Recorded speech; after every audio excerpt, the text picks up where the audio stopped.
So today, Eric, we're gonna answer a couple of questions. I was curious what growth metrics you aim for with recurring revenue during the prep season, or perhaps rather what numbers are considered below average, average, and high growth. Do you tend to grow in Q1? Run with it, Eric. One is that I've got my growth goals or like my projections based on lead volume that are be coming in all Q1. You absolutely want to be focusing on customer retention. It's hard to compare. If we were looking at a P&L, Where are we headed? Two, where are we coming from? Three, how do we get there? You're listening to the Bug Bucks Podcast, hosted by Alan Draper and Eric Bassett. Hey everyone, welcome to the Bug Bucks Podcast. I'm Alan Draper. I've got Eric Bassett here with me, as always. What's going on, Eric? What's new in your world? hey Alan, things are good, man. The sun is out where I am, so it actually feels a little bit more like springtime and less like winter. So I love that. Yeah, a lot of moisture this kind of late winter slash early spring. So that's going to be great for us, I think. But yeah, it's same in Arizona. Just the last couple of days, it's I think high of 82 today.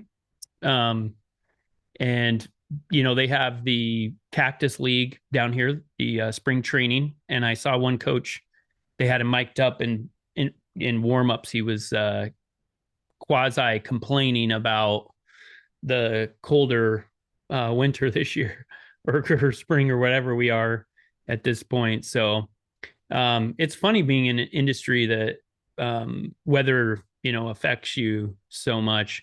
Weather affects a lot of like really weird industries, but we're up there at the top, obviously, with all the implications of rain and wind, and with our regulated products and chemicals and stuff like that. So awesome, man. Well, we have a really cool episode today. We're going to answer some questions that have been garnishing a little bit of discussion in our Facebook group. Before we get to that, if you're not a member of our Facebook group, make sure to join it. It's BUGBUX. You've heard me say this like 100 times, so just join it if you're not in there already, and join the conversation too. Contribute if you see a topic that you know a little bit about, you've had some experience. Make sure to contribute and put your 2 cents in there. That's what makes that group great, and especially as it relates to marketing, sales, business development, business growth, things like that. Those are kind of the core topics of that group. So today, Eric, we're gonna answer a couple of questions. I'm gonna read them. I'm gonna give you the first crack, and then we're gonna go back and forth. So we'll do 15 minutes or so on the first question, and then we'll switch to the second question. So the first question was posted just a few days ago by Salvador Mora, and he says Q1 growth goals ? And so he gives us kind of the pretext.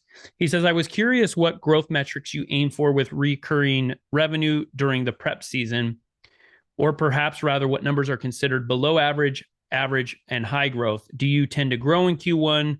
We are just shy of 2.8% revenue growth on recurring, or 1.8% after attrition. Not sure if we are behind yet, or if the goals are just to not shrink during prep season. Any thoughts? Thanks. Run with it, Eric. All right. So a couple of things about growth goals in Q1. And I commented on this post, and I wanted to let them know that we have 2 different things that we look at. So one is that I've got my growth goals or like my projections based on lead volume that are be coming in all Q1. So January, February, March. And for a company like ours who utilizes digital marketing and traditional marketing, we have actual growth goals that are based on customer acquisition during those months.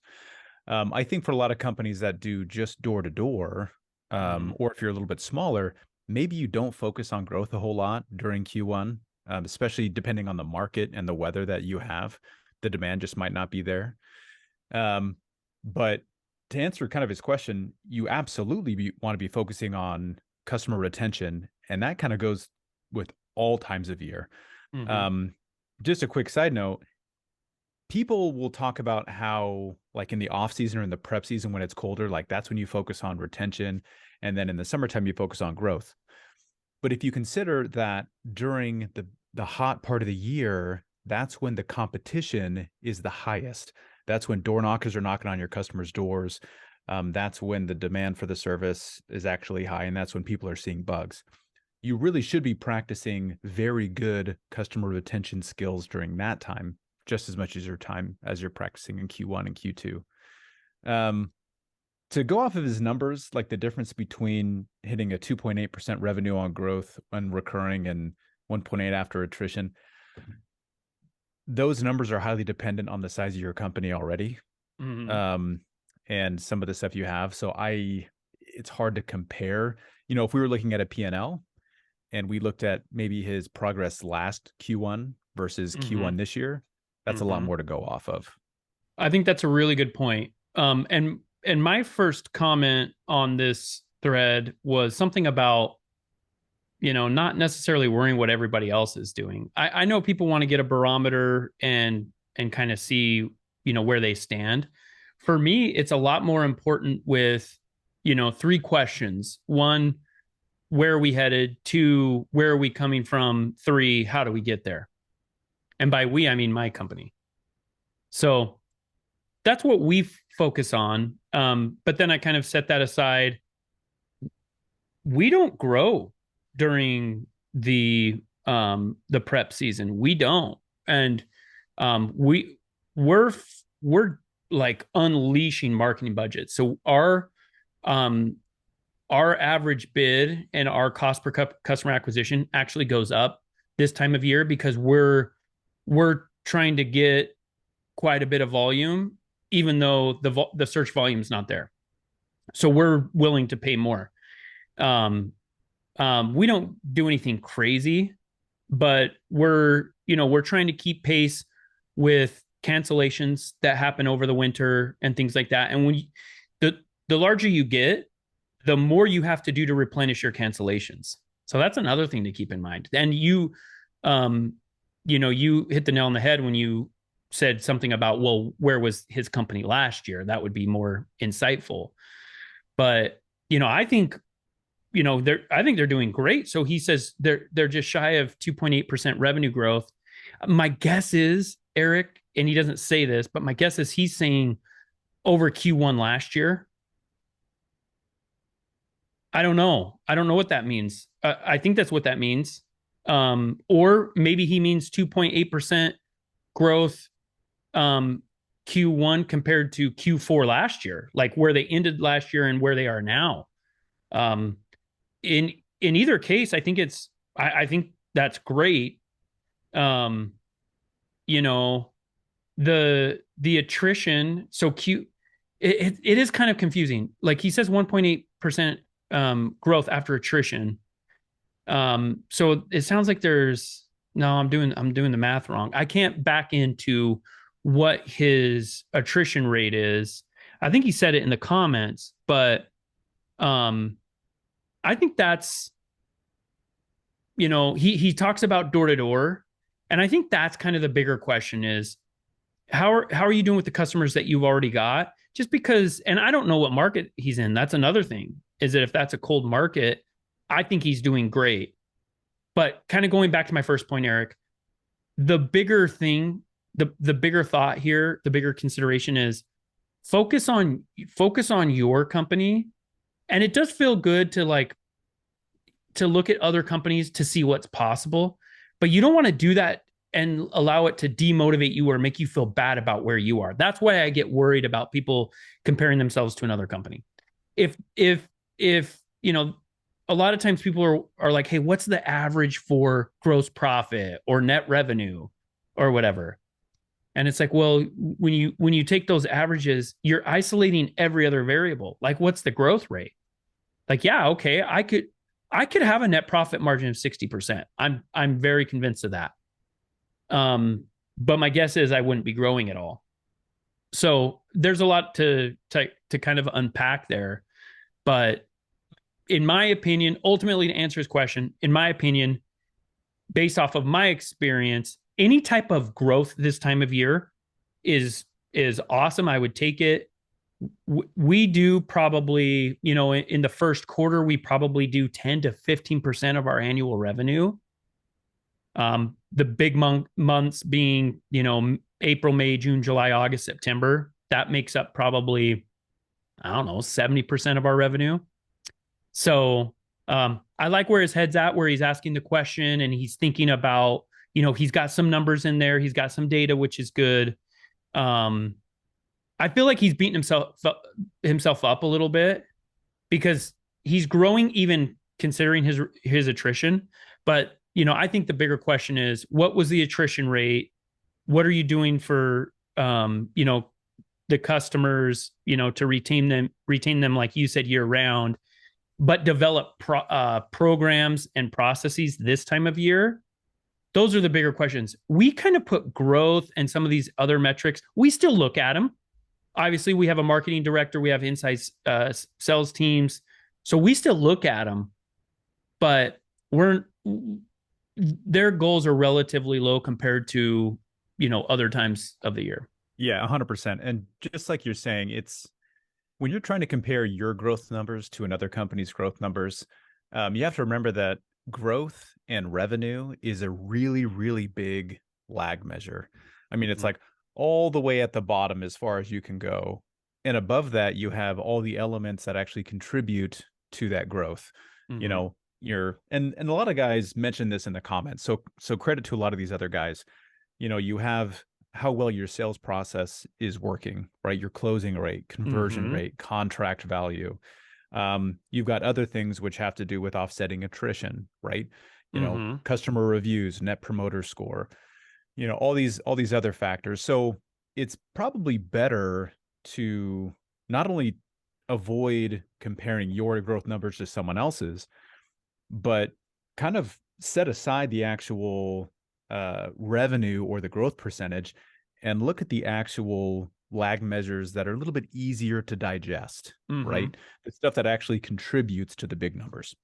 Yeah, for sure. And especially in our industry, because, and he talks about door to door sales. A lot of times you don't realize the benefit of door to door sales for a year at a minimum plus after they actually happen.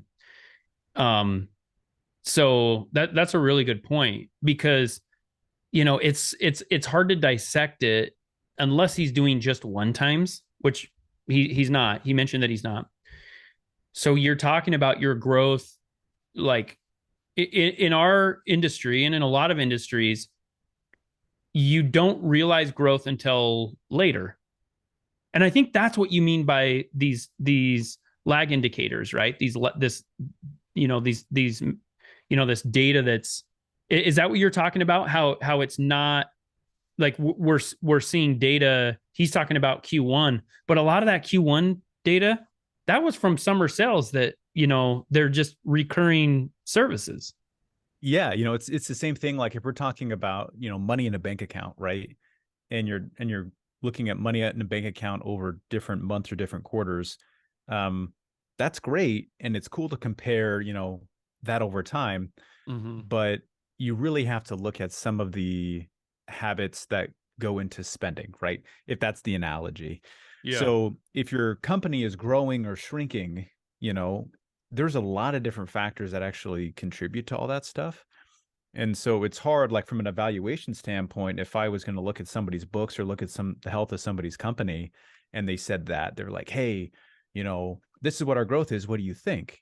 I'd say, well, how does that compare to the same time last year, right? Year over year numbers. Exactly. And then we open that up and I say, okay, well, if it's getting better or getting worse, I want to know why. Like if it got worse, but it got worse because of market conditions and all the other things in your business, like your inside sales team is actually doing better and your retention's actually better and all these things are doing well, then it might look worse, but it would have looked worse if either way you look at it, right? So I don't want to make it confusing or too complicated, but I always like to look at the smaller numbers. And I think you said it before, it's the macro data versus the micro data. That's exactly Dude, we're on the same wavelength. It's kind of scary, but I was waiting till you finished because I was going to say my line that I always say, that I manage with macro data and I solve problems with micro data.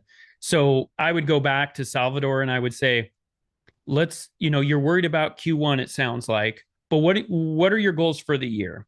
Okay. And then you can break it down and then you can say, okay, well, technically you guys should have been at X growth for Q1, but and you can kind of look at it and say, okay, well, now that we're,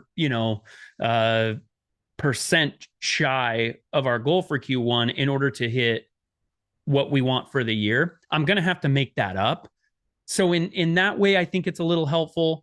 But again, I manage with macro data. I solve problems with micro data. If there's no real concern, there's so much of the year left. This is like where we are right now in 2023. So we're, it's middle of March. We're like halfway through the first quarter of a football game. You know, right? Yeah, if that. So it's technically in duration, it's almost a quarter of the year, but in a pest controller's world, it's just not. So lots of opportunity for him there. You guys should go check out Eric's response on that thread and like it. Go to his response. He wrote a novel there with some really good points. And he shared some data about his company that I think is very useful and very insightful. So make sure you go and check that out. Just a great comment that Eric left there on Salvador's post. So, all right, man, let's move to question 2. And this is from Ryan Snow. He actually wrote a longer, shared quite a bit of information there. This is the gist of his post/question. I'm writing to request your assistance with regards to pricing our pest control services. Our company has been offering flat rate pest control services for $139 per service, which we believe is a competitive and middle price point in our market. However, despite our efforts, we have not been getting the desired results in terms of customer acquisition. And then he goes on and explains a little more. So what's your initial reaction to that question about his services that he's pricing for $139? I think I probably have like 15 different questions just floating around in my brain as I'm reading this Facebook post. And kind of right off the bat, I have to make some assumptions. So I'm assuming that he's talking about recurring services that he's probably doing at maybe $139 a quarter. And he's not just selling one-time treatments to every single customer he talks to for $139. If that were the case, it's a totally different conversation. So some of the same answers or some of the same questions are probably likely to come up in this post as with parts of the other question we talked about, which is I need to see some of the data. You're saying that you're really not able to get customers with the pricing that you have out there. But I need to see kind of what your campaigns are doing, where you're putting campaigns out at, what you're using as far as avenues for marketing. And then I need to see some of the data from your inside sales team. What's our closing rate, conversion rate? What's their average contract value for the stuff that they do close? And some of the other answers that would help me give a better informed decision. Right off the bat, just so that some of the listeners understand how we price out stuff. So if I was going to say, offer this out, and this is probably what, $46 a month. Yeah, $46.33 a month is the monthly equivalent, in case anybody's wondering. When we offer pricing to customers who call in, and it happens at the very tail end of the call during the close, we have a couple different price tags in mind. And the first price tag is what we call the anchor price. And this is the price that our service is worth. This is what we feel like we've actually built the value to bill for our services for an initial treatment. So let's just say that that's $299 for an average size house, right? We do 12-month term commitments for our customer agreements. And in return for those, we provide a significant discount to the customers. It's usually about $100. So it's $199 for that first service. And then we just say it's about, it's just $46 a month after that, right? And that covers all your quarterly visits and your warranty, et cetera. So I can't tell if the advice that I need to give Ryan has to do with his sales process, understanding how customers react to anchor prices versus sales prices and closing the deal in that format, or if we need to have a deeper conversation about, using the type of marketing. And he says in here that he uses, networking groups, blitzing neighborhoods, door hangers, significant amount of time on Facebook marketing. But I don't know if the time that he spent in all those things is really quality metrics as far as how well those campaigns should work. If that makes sense. So it's so hard. I have more questions than I have answers. And before I can actually deliver a quality answer, I need to know the info. Well, I think a big part of this is just understanding the analysis. So one of the great things about law school, a lot of people think that they teach you the law there. They don't. You go to law school and you read, like I went to Arizona State and I was reading about, cases from New York and Connecticut, and their laws are way different than they are in the West and in more conservative states. And what they're teaching you is how to analyze something, how to take the law, take the facts, and come up with a solution or an argument. And that's what we're doing here, right? We're trying to figure out what the facts are.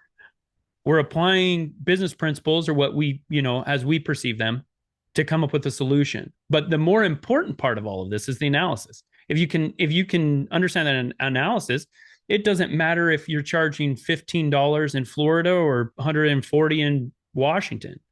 You can apply those same principles to come up with a solution. Here was my first takeaway.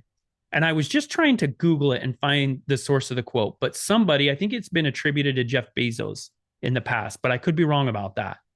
And if Becky can find it, she can put it in the show notes.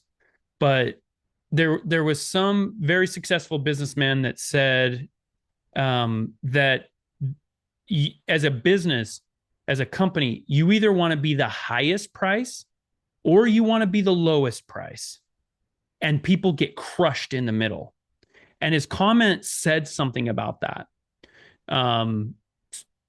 Saying something about how, he tried to be in the middle. And I think there's a couple of things to take into consideration when I'm mentioning this. It was probably a tech entrepreneur leader that said that. So that's different from our industry. And Proof is neither the highest nor the lowest. We are toward the top, though. We're one of the highest. So when you're pricing your services, I think it really comes down to the biggest question. A lot of people price services based off of gross profit or based off of like break-even analysis or what their costs are. I think that should be consideration number 2. But I think consideration number 1 is what type of company are we trying to be? Are we an elite service that's going to charge a lot and this, a lot of the answer to this question, and I think we're going a lot deeper than Ryan was getting at with this, but I think this is a valuable point. You have to decide who your audience is. You have to decide. And when you choose that audience or that demographic or that avatar, whatever it is, then what you're doing by choosing them is you're choosing an identity for your company. And a lot of pest controllers are like, look, I'm just trying to pay the bills here, Alan. I'm not worried about all that. And I get that. Let's get you past the point where you're paying your bills so that you can be really deliberate about what you're trying to accomplish. So that, so if someone called Proof, like let's say a government building, there was a bid for a government building and they were sending out, RFPs or whatever. Proof would not bid on that. That's not our customer. But for some people, they're really good at that. So let's go back to the beginning. Let's talk about who's your target. So let's say that Ryan is he said middle price point in our market. Dude, there is so much involved in that comment. Like, who is the 139? Is this a single family home? Is this a single family home in a very affluent area, or is this a single family home with in a starter home where you're going to have different type of pests and it's going to be kind of a different scenario? So, I think the better question here is, let's talk about pricing first. In terms of what's our identity, and then do a cost break even analysis or a projection analysis based on where you want to be financially. Ultimately, this is what I've learned. It's not about your price. Okay, Ryan? Regardless of your specific circumstances, my guess is that I'm 95% likely to be accurate on this, that it's not about your price. It's either who you're marketing to, how you're marketing, what type of leads you're generating, which is kind of related to the first two, what your sales process looks like, your intake process, things like that, what your sales script looks like. Then you can get into service and all these other things. But and service, not in terms of retaining the customer, but on the front end when you're explaining the service, what's included. So if I want to do 139 a service and I'm in the middle of my market and I'm not getting the results, then I'm going to identify, I just mentioned, I solve problem with micro data. I'm going to get in there and Ryan, I'm going to figure out why. Am I getting the number of leads and the quality of leads I'm looking for? Okay, check. I'm moving on to the sales process, right? Okay, the sales process is fine. They're closing a high rate, whatever. There's some issue later down the road. Then, so I go through this analysis and I find where the breakdown is.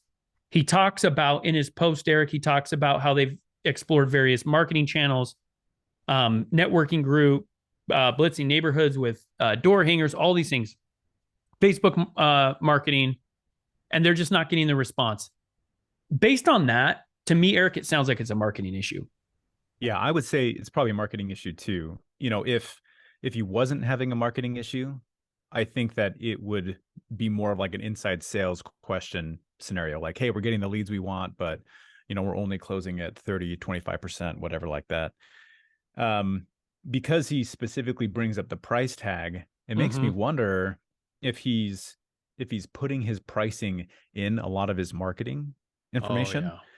And then putting that information out and wondering like, man, am I not getting bites because 139 isn't good? Like, isn't, and the more that I look at this, the more I think that it is likely a marketing thing. Because just like you said, you just walk your way through the process. Like, am I getting leads? If I am getting leads and I'm not closing them, then we need to look at the sales process. But I would guess from his post that it's a lead volume scenario. Yeah, and the responses cover a lot of what we've talked about. So Jason Woodbury, actually, his first question was, what do your ads look like? And that could be part of the problem. So two things here. How is he, because he asked a question about pricing, that's what he led with, and then he ends up talking about marketing. So two things. One, where is your pricing included in your marketing? It sounds like he's just putting it right there. My guess is there's an issue with the ad copy. That is my guess, like a shot in the dark. But if I had to make one, I would think there's an issue with his ad copy. And then the other piece. So let's figure out like, hey, let's how do we approach this potential customer? Do we just say, hey, $139? That's probably not the best, like, hook point or whatever. That's probably not the best bait to be putting out there. Maybe you want to try some type of initial service price or introductory rate, or, include something else in your marketing. You cover pests that aren't normally covered. Because if you want to be in the middle of the pack with pricing and you're using middle of the pack pricing to advertise, why would anyone care? You're in the middle.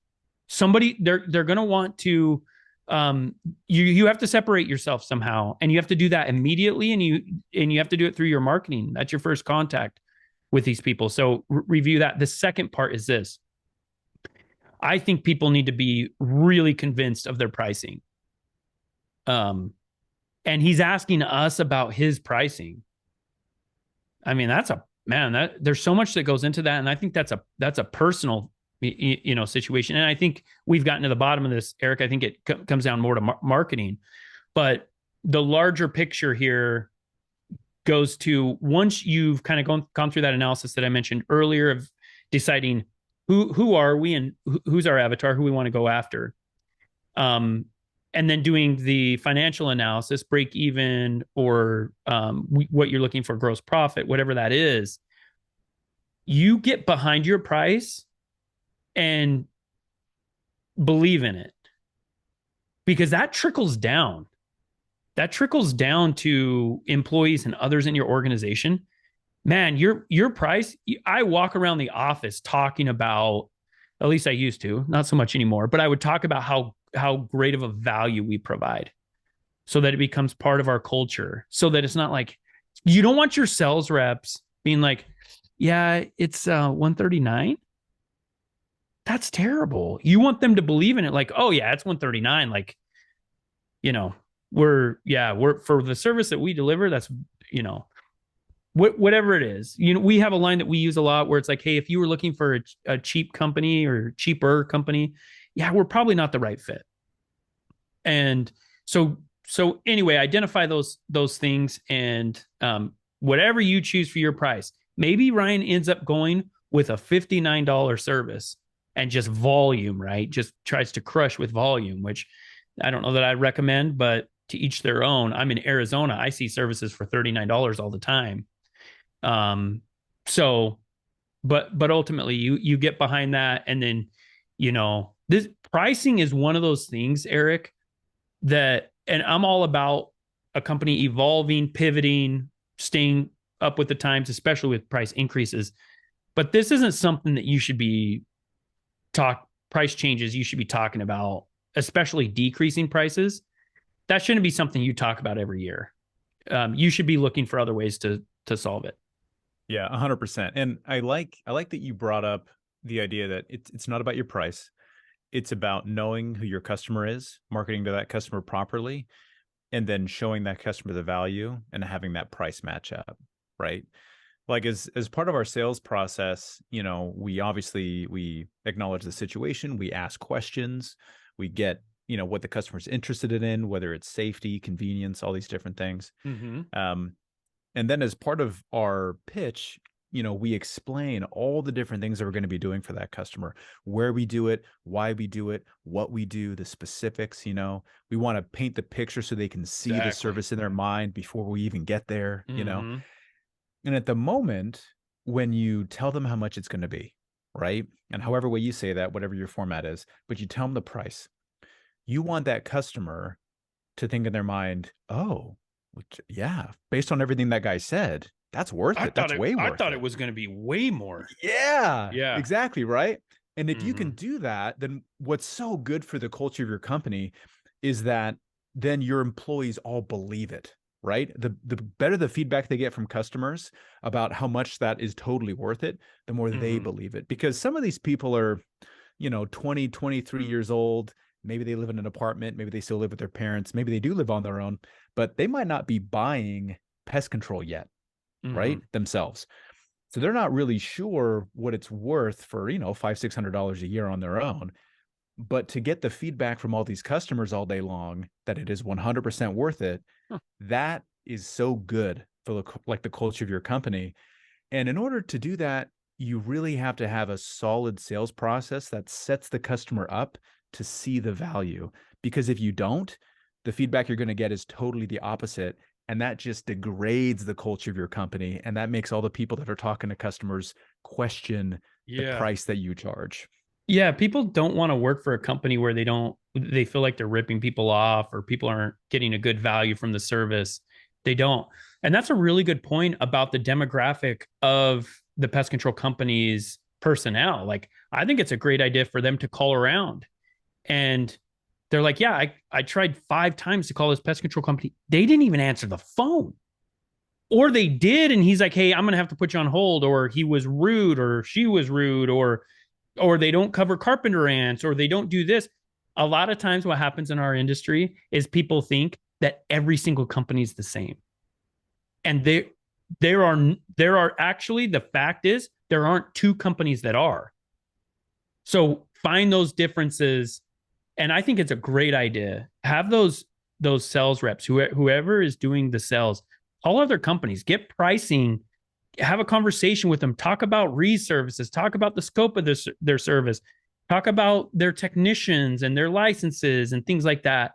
And, what if they have organic product options, or what pests they cover. I think I already mentioned that, but all these things, because then it will give them firsthand knowledge that, oh man, we're actually okay. It's different. But when you don't have anything to compare it to, it's like, meh. So I think it's a great idea. Love it. All right. We went a little longer than I anticipated, but I think there's some great information there. If this episode, if you found it useful, share it with a buddy, a friend in the pest control industry. Share it with an employee. Share it with your marketing director. Share it with your inside sales. Share it with somebody that will help you grow your company. I think there's a lot of good information that we shared.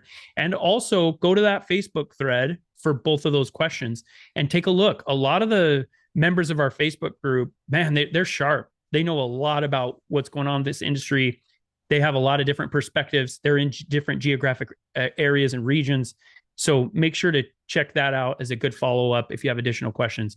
And we'll catch you next time. If you enjoyed today's episode, please show your support by subscribing and leaving us a 5-star rating. Thank you, and we'll catch you on next week's episode.